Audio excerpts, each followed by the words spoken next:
Brought to you by the Royal Society of Chemistry, this is the Chemistry World podcast. This month, what did scientists discover inside a 2,000-year-old medicine chest found intact on an ancient shipwreck? And how do you find out if you're allergic to the food that's being served up in a restaurant?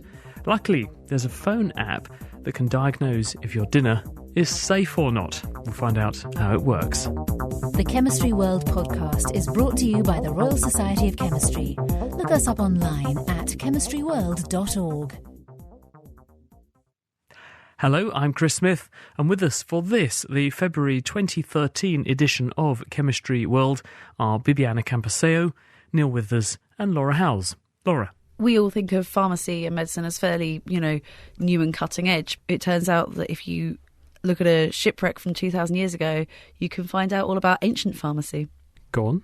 So this is looking at a shipwreck called the Pozzino shipwreck, which was found off the coast of Tuscany in Italy, near an Etruscan harbour, from about 200 BC. And it was found in 1974 and excavated in the late 80s. But there's quite a lot of finds. They've only just been sort of really going through and evaluating everything that was there. And one of the things they found is what they think is a doctor's chest with lots of medicines and equipment. Still intact? Pretty much still intact. There were still cups and vessels, and there were also quite a lot of vials. And some of these vials were made of metal and pretty much hermetically sealed. So not only did you have the equipment, but you had some of the medicines that this doctor was presumably taking with him to use. Uncontaminated? Uncontaminated. This is the important thing. There was no seawater in it at all. It was exactly as it was. How did they then examine those medicines?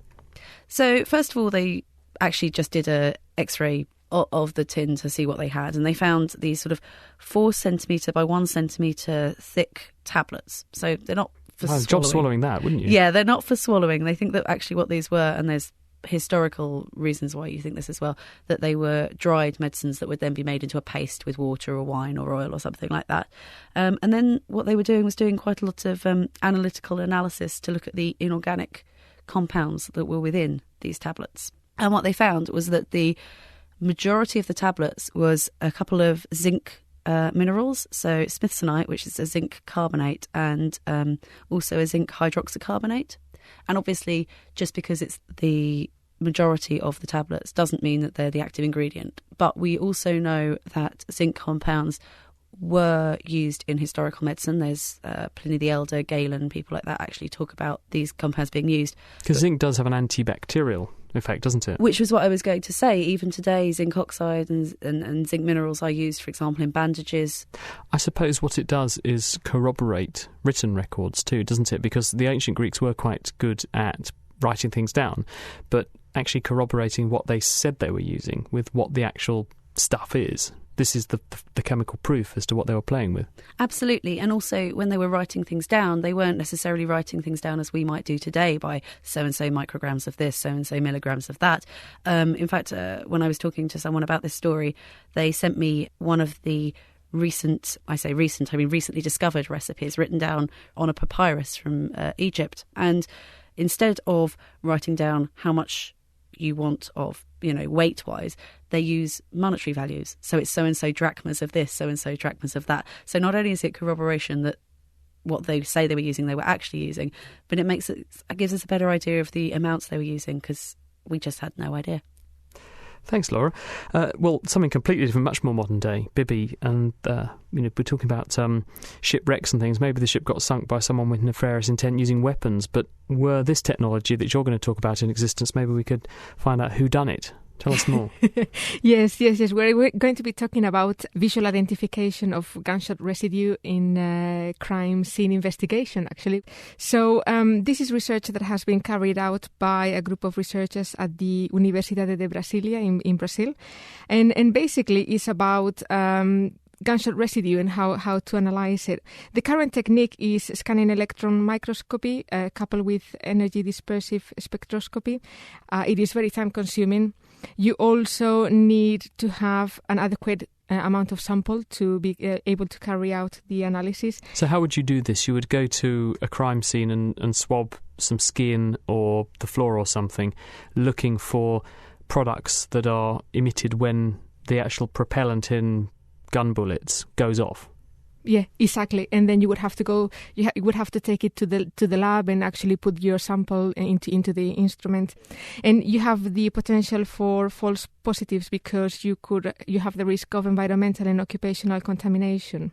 And that's not the only problem. The other problem as well is that lead-free ammunition is now coming into use, and with that, obviously because you don't have lead in your sample and your techniques are based around the determination of lead, you run into trouble there. So what this group of researchers have proposed is the use of lanthanide tags. So they have mixed lanthanide compounds into zinc aluminate, and they have used that as a luminescent marker that they mix with the ammunition.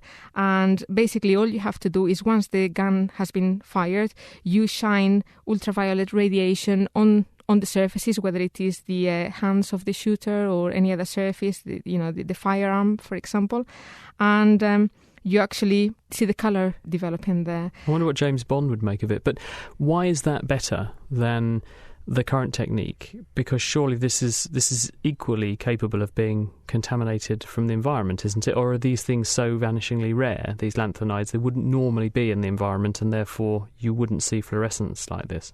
I don't think you would see fluorescence like this. I think this is quite a specific type of marker that you're adding to your ammunition. You also can do the analysis in situ as well. You don't need to prepare samples.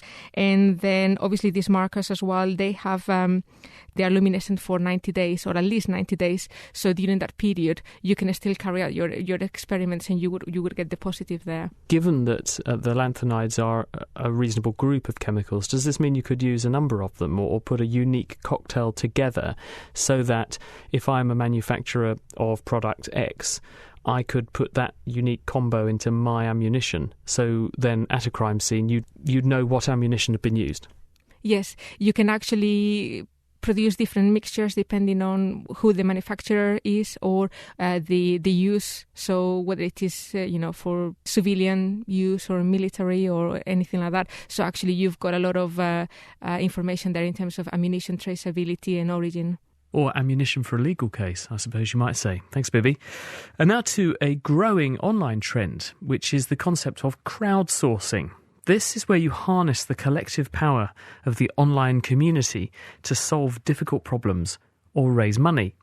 One of the early pioneers in this area, producing a web-based tool that generated huge numbers of candidate drug molecules, was Oxford's Graham Richards. I'm quite good at pinching other people's ideas, and the first thing in this area was a project called SETI, which is the acronym Search for Extraterrestrial Intelligence, which was set up by some very bright guys at Berkeley. And the problem they tried to solve was that on the Earth, we are constantly bombarded from all directions by radio signals from outer space. And these can be recorded and looked at to see if they're just noise or, in fact, an intelligent signal, and an ET is out somewhere in space sending a signal. The problem that they had, there are millions and millions of these signals all the time, and probably they mean nothing. And they hit on the idea of recording these, sending them out over the internet, and getting a piece of software in a screensaver to analyze them. It's a very clever computing idea, but in fact it hasn't ever produced a result because ET is yet to ring in.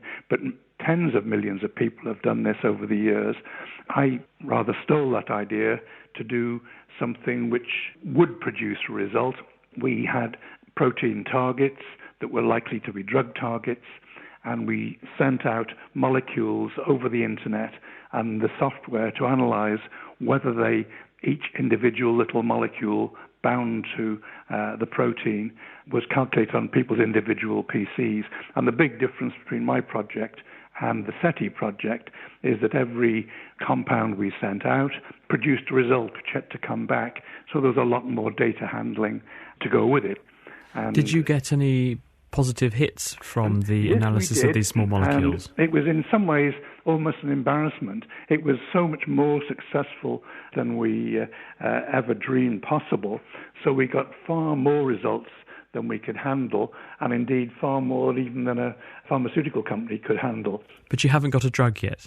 No, we haven't. I mean, that would take a long time. And it's also true to say, rather sadly, the early stage drug discovery business is not in very good shape at the moment. The pharmaceutical industry is in a bit of trouble, it has to be said, and so they're concentrating their efforts on the later stages. Now, you got started in the relatively early days of this. Indeed, Problem is, lots of people are now jumping on this bandwagon. So does this mean that the successes that you have had, that SETI have had, that IBM get with their grid, people are going to get sort of crowdfunding fatigue, if you like, and they're going to lose the enthusiasm for it? And this means that projects that are very valuable, that may come along and exploit this as a vehicle in future, won't be able to. I think it is going to get harder.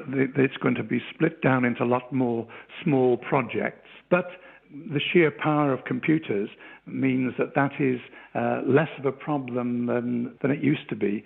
Many of the things that we did involving, as I said, millions of computers, you could now do on the cloud much more easily. So the computer power goes up. So even if you've got less people involved, you can get more done.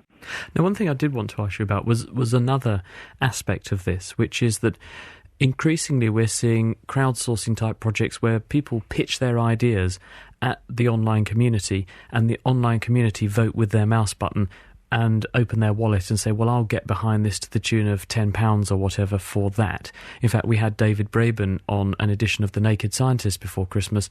He's seeking to produce the next blockbuster computer program in exactly this way. There's no risk to him in the sense that if he's already raised all the funding to write it, he knows he's met his costs. So is research likely to go down the same sort of pathway? The answer is yes. If you have a good idea, the internet is a wonderful way of getting this looked at by people.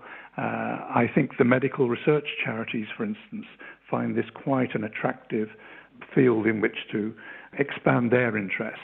It's dangerous, though, isn't it? Because in the sense that if you have got something that tugs at people's heartstrings, you're going to find it much easier to separate people from their money than if you say, I'm a chemist who's very interested in this particular class of molecules, and academically this is a very valid project. It may have future spin-offs and translations, but not acutely. You're going to lose out to the person who says, my project's got both health and wealth and heart attached to it, and so people will go for that one. Yeah, once again, I agree entirely with the Screensaver project. Although it was passive, I did get many thousands of emails from people saying, my mother has just been diagnosed with breast cancer, and I think your project is the most wonderful thing because I think I'm doing something positive and not just giving money. And it was quite clear that the cancer aspect of it is what brought people in. And if I was just trying to produce a novel packaging which might do the environment a lot of good, it would be much harder to attract people to join. So finish us off here by telling us what we should do to do this better next time. If you could do this all over again, what would you do next time? Where do you think the next generation of these things lies? In my game of trying to develop novel drug leads, it would have to be adapted somehow to produce enough income to get chemists to synthesize the molecules that look good and to get them screened before they could be on-licensed. In fact, we are thinking about something along these lines at this very moment. Graham Richards. You're listening to Chemistry World with me, Chris Smith. Still to come, how scientists reconstruct what the climate was doing thousands of years ago, and why the kilo is gaining weight.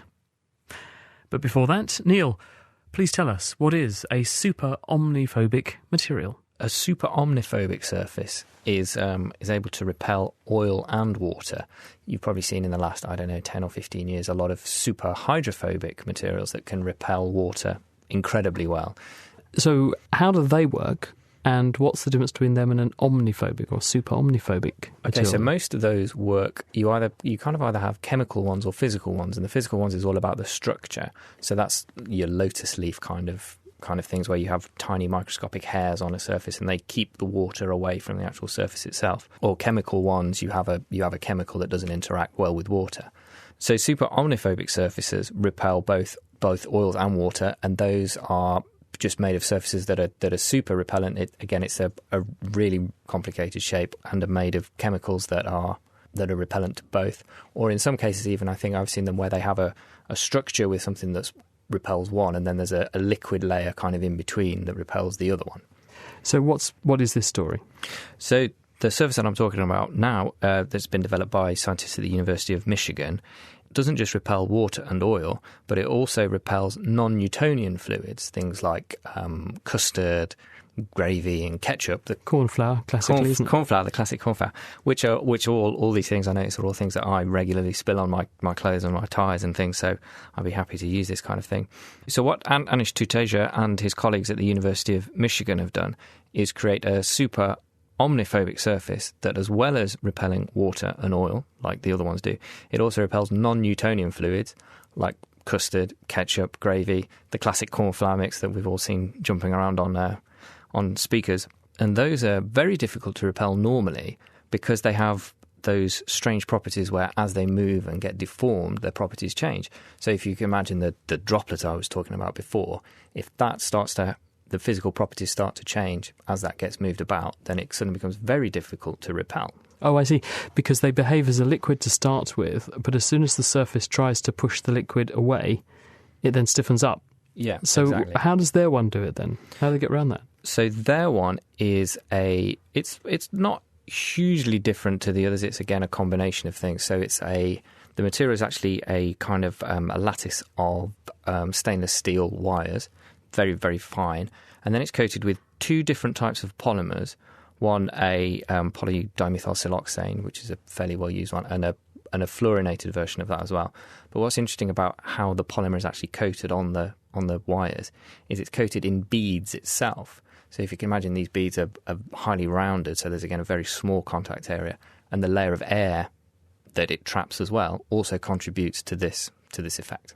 So why does that particular configuration mean that it can move custard off of your tie? It's the tiny pockets of air that seem to do the job because they prevent the acids and bases and the things in the liquid from actually reacting with the surface itself. Could we actually use this practically, though? Because you're saying it's stainless steel and stuff like that. So could you coat things in this practically? I guess you wouldn't necessarily coat them in the stainless steel. I think you would make the whole material out of stainless steel.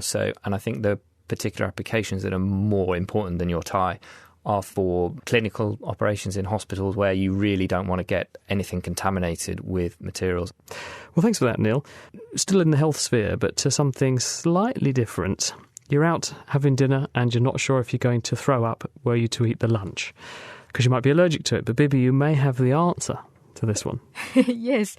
We've talked about research carried out by this group before, because they had designed a mobile phone app to detect bacteria like Escherichia coli, and they have now actually adapted this technology to detect allergens in foods. First of all, remind us who's done this. The device has been developed by Aidogan Oskan from the University of California in Los Angeles to design what they call the iTube. And basically it is a compact, lightweight, it's about 40 grams only, attachment that goes on the camera unit of your mobile phone. You use this to image tubes containing food sample and your control. You have a couple of light-emitting diodes there, and basically what you're doing, you are running a colorimetric assay that looks at the intensity of absorption of light, and we all know how that works. So basically, you have an app running on your phone as well, which basically connects to the camera, and you get a positive or negative answer. So you take a spoonful of food, you put it in this tube, and it extracts whatever the allergen it's been chosen to look for out of the food, if it's there, shines light through it, and if a certain wavelength comes up on the phone's own built-in camera, it can flash up a thing saying, don't eat this, there's gluten in there or something. Yes, absolutely. Not only tells you that there is gluten there, but it tells you how much as well. But I can't see that going down very well at a dinner party. So don't eat anything, everybody. Just running my iTube to see if the food's going to make me ill. Yes. Unfortunately, you would have to wait for a little bit. But then once you've done your sample preparation and you've got your tubes in, the detection is very quick. It should take just a matter of seconds. And then obviously personal health and safety is the most important thing. So since it's also on a mobile, does this mean it's sort of linked up to Facebook or whatever? I mean, social networking. Can you sort of tether it to GPS so it can sort of tag up? I ate here and I got loads of gluten, or got loads of egg protein in my food here. So you can either remember yourself or share it with your friends. So they have equivalent allergies. So people know where to go or where not to go. You actually have the option of pulling all that data onto servers that allow you to draw allergen maps. So whether it is for your own personal use or to actually put on the web, all that information will be available there, and you will be able to see how you got poison and where. So, if that is the case. And the name for that device? Well, it's got to be called the App-A-Tite, of course.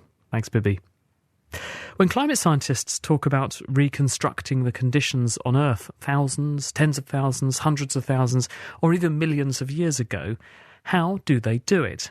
One way is to look at the ice, which has been laid down in Antarctica. I'm Professor Eric Wolf from the British Antarctic Survey, and I work on studying ice cores.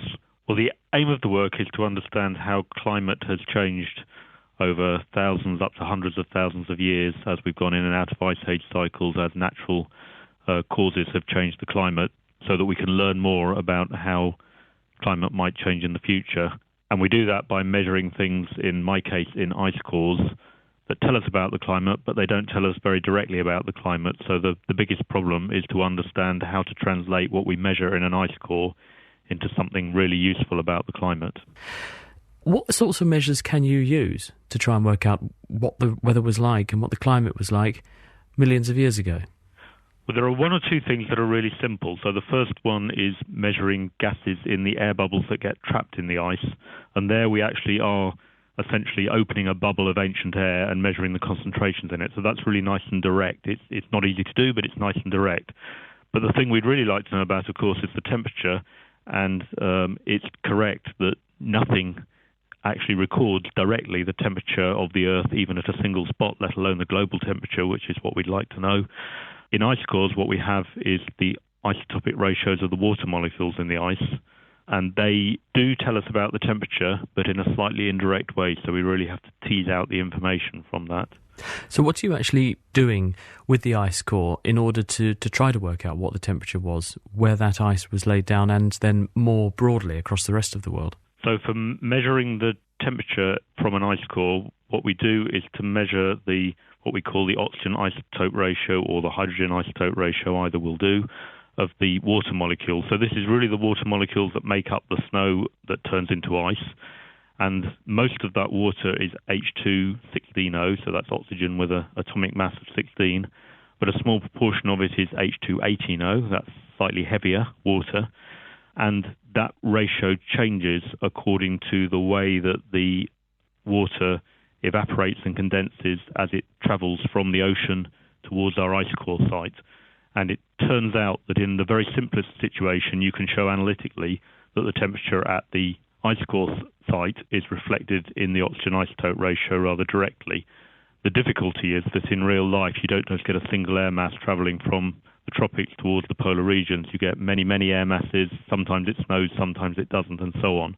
And so the end result is that even the mean annual temperature at the site is a much more complex relationship with the oxygen isotopes than we would like, and you can only really get at it with a combination of analytical understanding and global circulation modelling. Yes, I was going to say, how do you know, or how do you validate the data you get from the ice cores and say, well, we know that this maps onto a temperature in location X at the same sort of time or with a certain lag or latency, so that you actually can validate the model?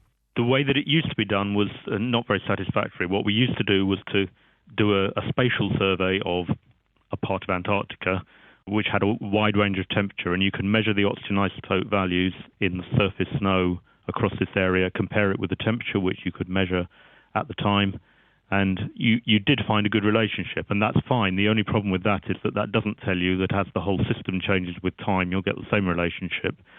There are various ways that you can calibrate this, but none of them are ideal.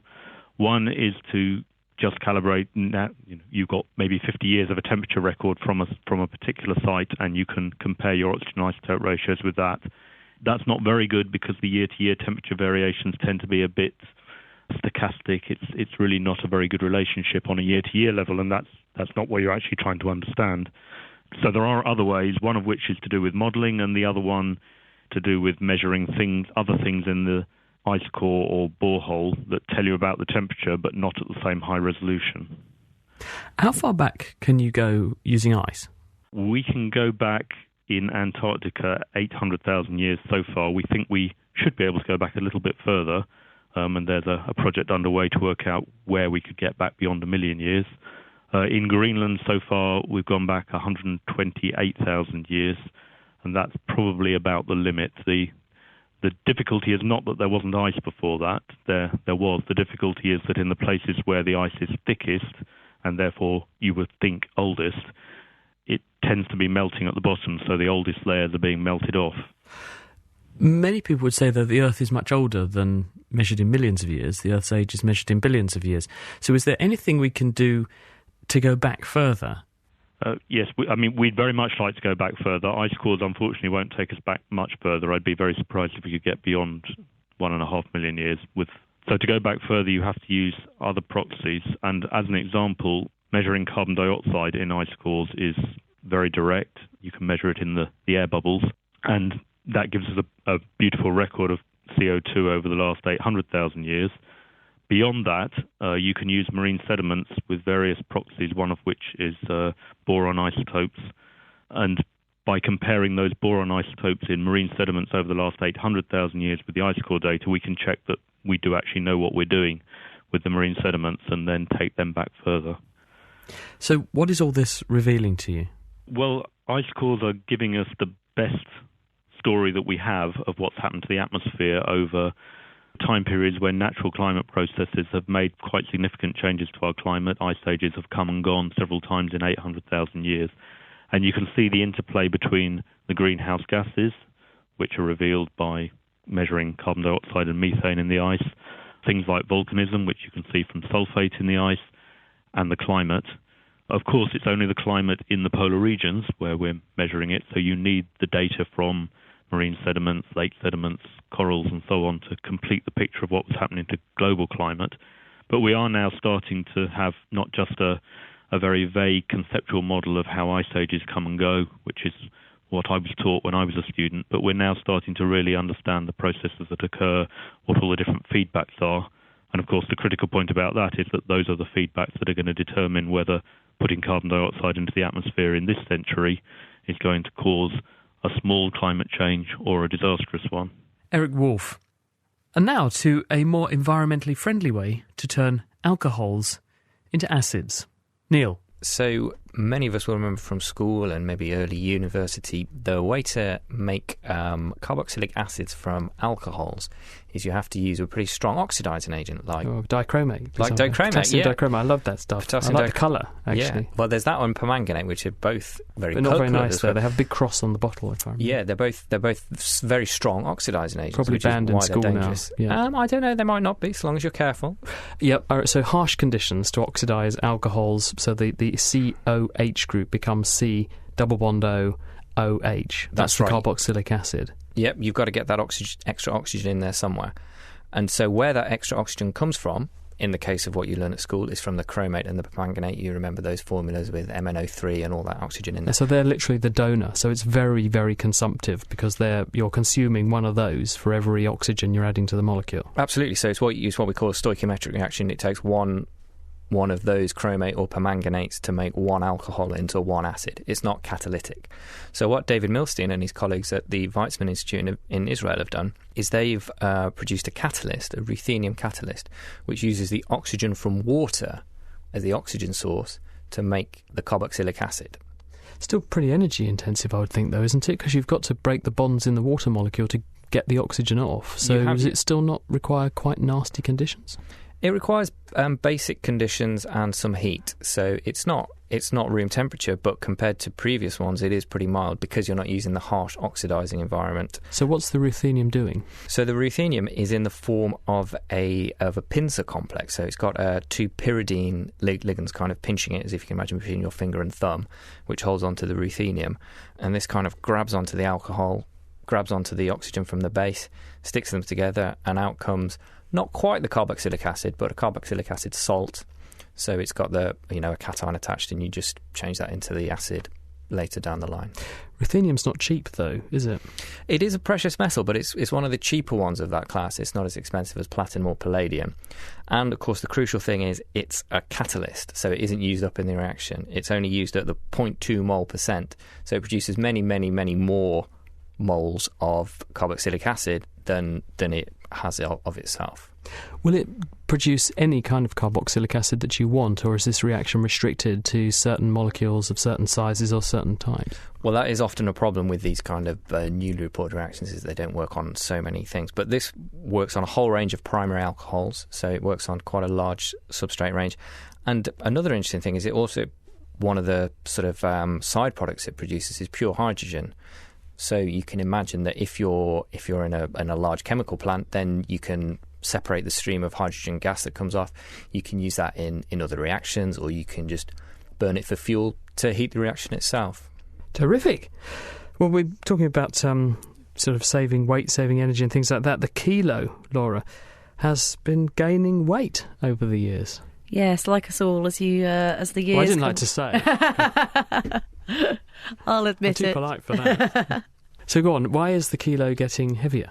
We've been harking back to school lessons. We'll hark back again. I remember learning in, I think it was physics rather than chemistry, all about the standard weights and measures that were put in a vault in Paris, in France. So once the kilogram was decided upon, this is the kilogram to be all kilograms, they made a international prototype kilogram, which is a large cylinder of, well, not actually that large, a cylinder of platinum and iridium. And it's been stored in a vault in Paris, and it's been sitting there being the standard kilogram that all other kilograms are based on. They made some copies of it, didn't they, which were then distributed around the world for individual countries to use as their kilo, so they had a reference. Absolutely, and actually this is where our story starts to take a little turn. About 40 equivalents were made and sent around the country so that the one in Paris could stay standard, and these 40 replicas would then refer back to that one. And obviously, every so often you want to check that nothing's gone wrong and no one's, chipped a bit off the corner of one.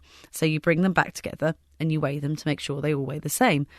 And that's the point where they realised that all the weights and measures, all the weights were slightly different. And this wasn't an artefact of the way they were made to start with. This is a new trait, is it? This is a new trait. This could be a variety of reasons. For some of them, they've got lighter. Maybe they got polished a bit. Maybe they had some gas absorbed in them and that's been let off. The ones that have gained weight, that's through absorbing some other molecules from the air, so things like mercury contamination, also any kind of organics that are in the air can come. And if you think about the metals that are being used, they can start to form nice sort of carbaceous layers on the top. So you get a skin which is making them heavier. Is it making them heavier by very much? It doesn't sound like it could. Oh, it's tiny amounts. I mean, they're all less than about 100 micrograms. So what's their solution then to fix this, or can we not fix it?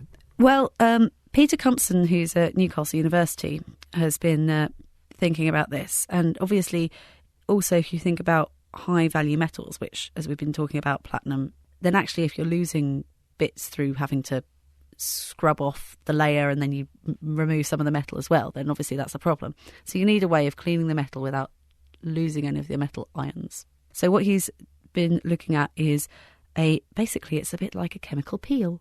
He's washed it with some methanol and some water. So now when I say he's washed it, at the moment he's been working on model systems, so he hasn't touched the prototype kilogram yet, we should make that clear. But he's been making metal foils dirty and then washing them with some methanol and some water to remove the large amounts. And then he's put ozone in there, so that's a lot of O3, and UV light. And that creates lots and lots of free radicals that can then start to remove all of this sort of carbon layer and things. Won't deal with the mercury you mentioned though, will it? No, it won't deal with the mercury. So there are still some issues to this, but this might all become academic in a while anyway. They are looking at redefining the kilogram. If you think about all the other standard units that we have, things like the metre, that used to be also a metre-long piece of metal in a vault in France. And then they decided that actually it would be better if they defined the metre to a constant, and in that case it's the speed of light. So the metre is now the time that a photon, the distance a photon travels in a very small amount of time. So the idea is that instead of defining your kilogram by a large lump of metal, you'll actually define it by the Planck constant, which is another constant. Therefore, that's the one thing that we haven't defined by a constant before. Talking of trivial things, what have you got for us this month, Neil? Okay, so my question for you this month is, what is the only material to which a gecko's foot cannot stick? I'm torn between two possible answers. One, itself. The other, Tony Blair. He's pretty slippery. Well, I couldn't possibly comment. But the actual answer is Teflon. So Teflon is so non-stick that a gecko can't stick to it. Has someone done the experiment? Have they put a gecko on a frying pan and seen if it jumps out? It depends how hot the frying pan is, I guess, if it jumps out. But you can imagine the experiment of different angles of frying pan and how the gecko gets on. And on that slippery note, we must bid you farewell for this month. Thank you to our Chemistry World team, Neil Withers, Laura Howes and Bibiana Camposeo, and our guests, Eric Wolf and Graham Richards. The production this month was by Mira Senthalingam, and I'm Chris Smith from thenakedscientists.com. We're back reacting to more cutting-edge chemistry next month, but until then, goodbye. The Chemistry World podcast is brought to you by the Royal Society of Chemistry. Look us up online at chemistryworld.org.